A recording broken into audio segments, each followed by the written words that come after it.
పిల్లలైనా, భార్య అయినా, భర్త అయినా, తల్లి అయినా, తండ్రి అయినా, ఏదైనా ఏం ఆశించాలంటే వాళ్ళ నటన వాళ్ళు బాగా చేస్తే చాలు. మన నటన మనం చేసి త్వరలో క్లోజప్. దానికి సిద్ధంగా ఉండాలి.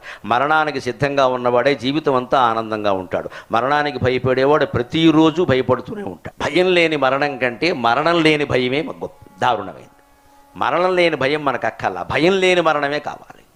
జీవితంలో ఏ శాస్త్రమైనా మనకి నేర్పవలసింది రెండే, దయచేసి గుర్తుపెట్టుకోండి. మీరు ఏ పుస్తకం చదవండి, ఏ సినిమా చూడండి, ఏ ప్రవచనం వినండి, మీ జీవితం అంతా మీరే విశ్లేషణ చేసుకోండి. మీరు 2 విషయాలు నేర్చుకున్నారా?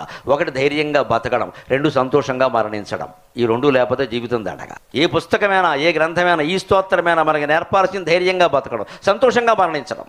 సంతోషంగా మరణించడం, మరణం అంత సంతోషం ఇంకోట్లేదు. మనిషికి భగవంతుడు ఇచ్చిన వరం ఏదైనా ఉంటే మరణమే. ఈ చెత్త అంతా వదిలిపోవడం ఎంత గొప్ప విషయం అండి. ఎంత వదిలించుకుందామన్నా వదలదే, ఇంకా ఇంకా బంక పూసేసుకుంటూ ఉంటుంది. అటువంటిది వదిలిపెట్టాడు దేవుడు అంటే మరణం గొప్ప వరం నిజంగా.